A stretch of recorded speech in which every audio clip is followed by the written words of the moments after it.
Goosebumps. Welcome to Dead House. Chapter 1. Josh and I hated our new house. Sure, it was big. It looked like a mansion compared to our old house.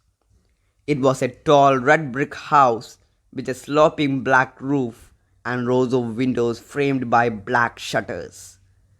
It's so dark, I thought, studying it from the street. The whole house was covered in darkness, as if it were hiding in the shadows of the gnarled old trees that bent over it. It was the middle of July, but dead brown leaves blanketed the front yard. Our sneakers crunched over them as we trudged up the gravel driveway. Tall weeds poked up everywhere through the dead leaves. Thick clumps of weeds had completely overgrown an old flower bed beside the front porch. This house is creepy, I thought unhappily. Josh must have been thinking the same thing. Looking up at the whole house, we both groaned loudly. Mr. Dawes, the friendly young man from the local real estate office, stopped near the front walk and turned around. "Everything okay?" he asked, staring first at Josh, then at me with his crinkly blue eyes. "Josh and Amanda aren't happy about the moving," Dad explained, tucking his shirt tail in. Dad is a little overweight, and his shirts always seem to be coming untucked. "It's hard for kids," my mother added, smiling at Mr. Dawes, her hands shoved into her jeans pockets as she continued up to the front door. "You know, leaving all of their friends behind, moving to a strange new place." "Strange is right," George said, shaking his head. "This house is gross." Mr. Dawes chuckled.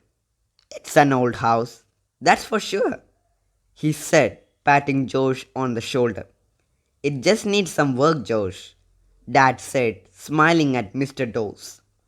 "No one has lived in it for a while, so it will take some fixing up." "Look how big it is," Mom added, smoothing back her straight black hair and smiling at Josh. "We will have a room for a den and maybe a rec room. You like that, wouldn't you, Amanda?" I shrugged. A cold breeze made me shiver. It was actually a beautiful hot summer day, but the closer we got to the house, the colder I felt. I guessed it was because of all the tall old trees. I was wearing white tennis shorts and a sleeveless blue t-shirt. It had been hot in the car, but now I was freezing. Maybe it will be warmer in the house, I thought. "How old are they?"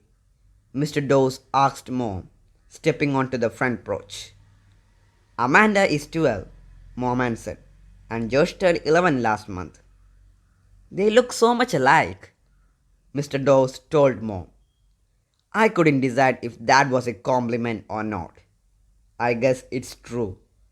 Josh and I are both tall and thin and have curly brown hair like Dad's and dark brown eyes.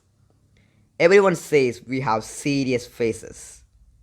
"I really want to go home," Josh said, his voice cracking. "I hate this place. My brother is the most impatient kid in the world, and when he makes up his mind about something, that's it. He's a little spoiled.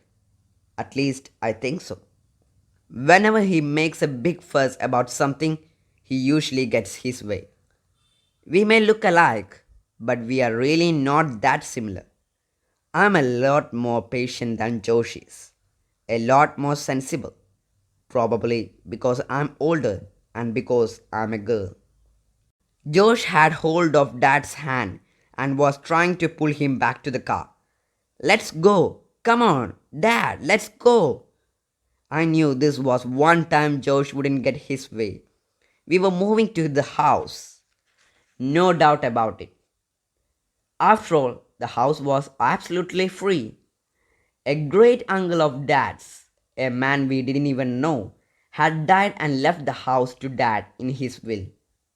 I will never forget the look on Dad's face when he got the letter from the lawyer. He let out a loud whoop and began dancing around the living room. Josh and I thought he flipped or something. My great uncle Charles has left us a house in his will, Dad explained, reading and rereading the letter. It's in a town called Dark Falls. Huh? Josh and I cried. Where's Dark Falls? Dad shrugged. I don't remember your Uncle Charles, Mom said, moving behind Dad to read the letter over his shoulder. Neither do I, admitted Dad, but he must be a great guy. Wow, this sounds like an incredible house.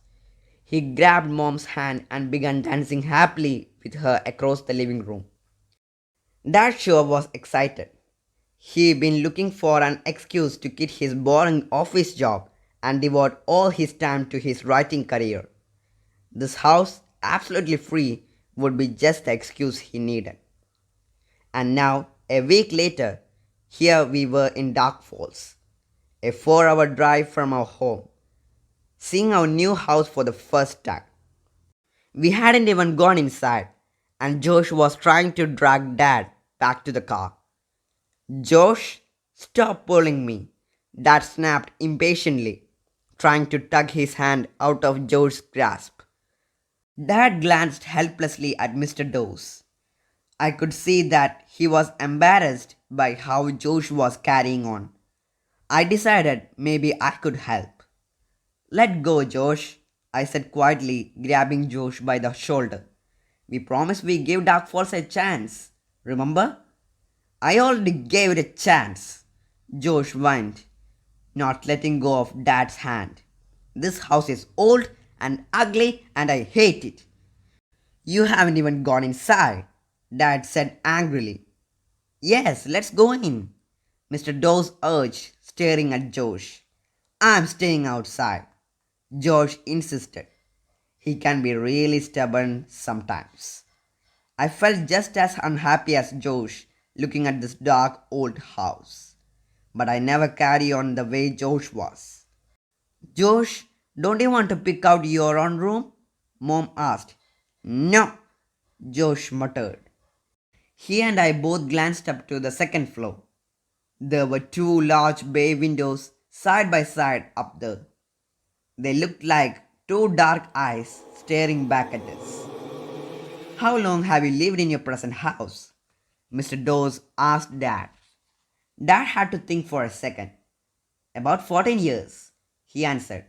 The kids have lived there for their whole lives. Moving is always hard, Mr. Dawes said sympathetically, turning his gaze on me. You know, Amanda, I moved here to Dark Falls just a few months ago. I didn't like it much either at first, but now I wouldn't live anywhere else. He winked at me. He had a cute dimple in his chin when he smiled. Let's go inside. It's really quite nice. You will be surprised. All of us followed Mr. Dawes except Josh. Other kids on this block, Josh demanded. He made it sound more like a challenge than a question. Mr. Dawes nodded. The school's just 2 blocks away, he said, pointing up to the street. See? Mom quickly cut in. A short walk to school.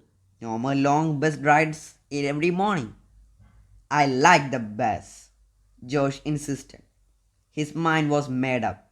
He wasn't going to give my parents a break, even though we both promised to be open-minded about this move. I don't know what Josh thought he had to gain by being such a pain. I mean, Dad already had plenty to worry about. For one thing, he hadn't been able to sell our old house yet. I didn't like the idea of moving, but I knew that inheriting this big house was a great opportunity for us. We were so crammed in our little house. And once Dad managed to sell the old place, we wouldn't have to worry at all about the money anymore. Joe should at least give it a chance. That's what I thought.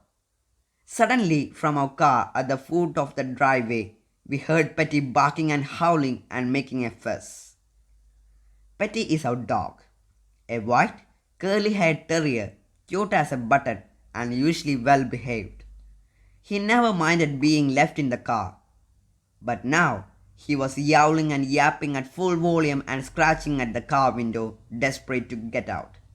Petty, quiet, quiet, I shouted. Petty usually listened to me, but not this time. I'm going to let him out, Josh declared and took off down the driveway toward the car. No, wait, Dad called, but I don't think Josh could hear him over Petty's wail. Might as well let the dog explore, Mr. Dawes said. It's going to be his house too. A few seconds later, Petty came charging across the lawn, kicking up brown leaves, yipping excitedly as he ran up to us. He jumped on all of us as if he hadn't seen us in weeks. And then, to our surprise, he started growling menacingly and barked at Mr. Dawes. Petty, stop! Mom yelled. He's never done this, Dad said apologetically. Really? He is usually very friendly. He probably smells something on me. Another dog, maybe, Mr. Dawes said, loosening his strip tie, looking warily at our growling dog. Finally, Josh grabbed Petty around the middle and lifted him away from Mr. Dawes.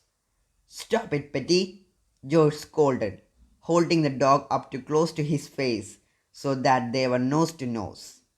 Mr. Dawes is our friend.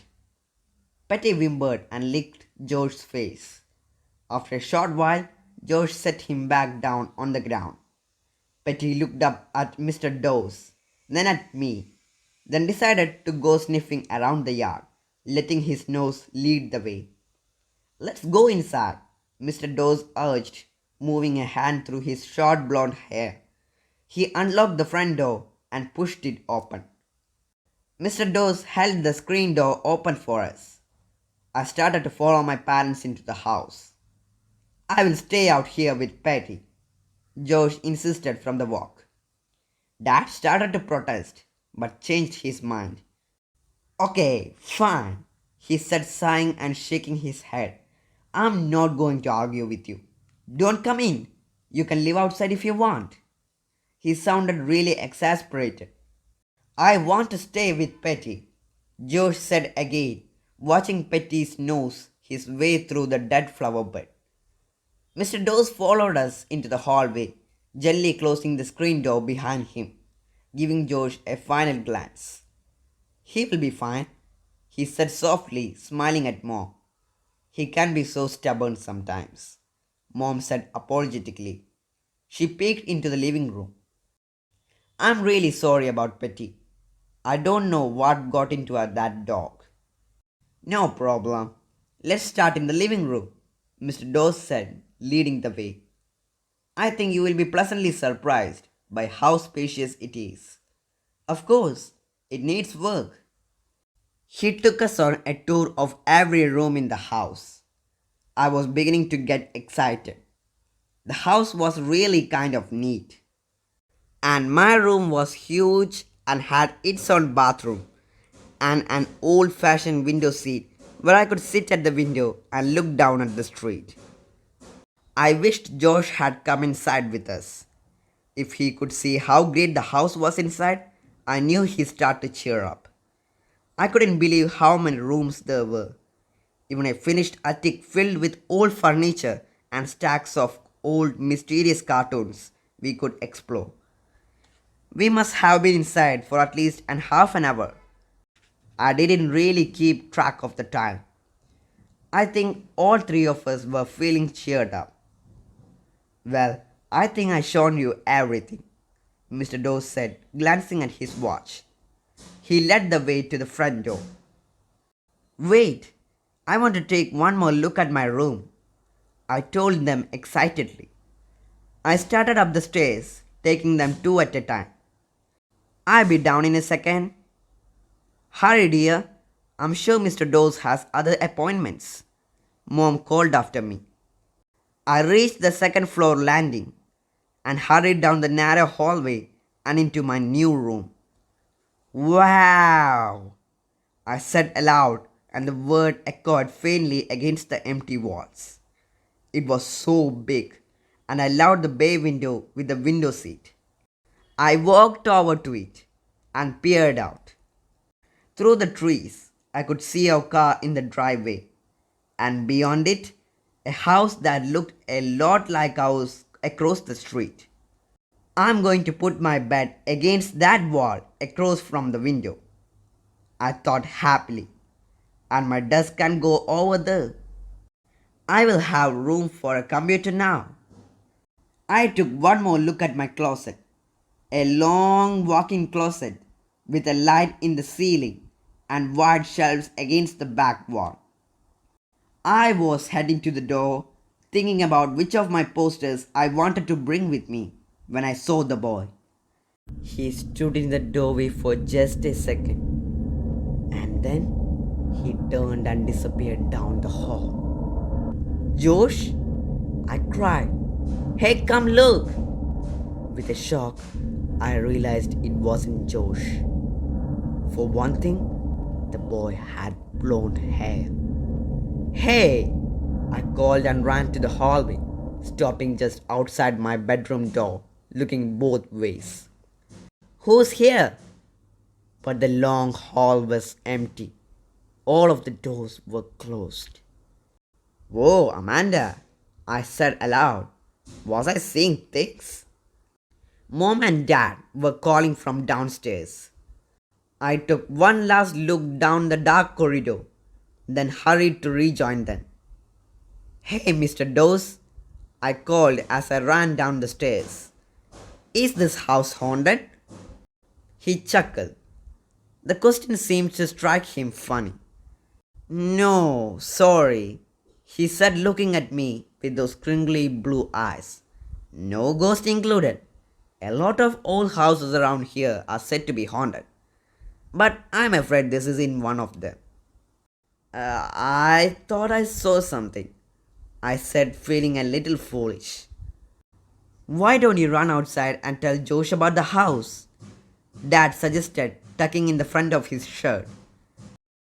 Your mom and I have some things to talk over with Mr. Dawes. Yes, master, I said with a little bow, and obediently ran out to tell Josh all about what we had missed. Hey, Josh, I called, eagerly searching the yard. Josh? My heart sank. Josh and Petty were gone.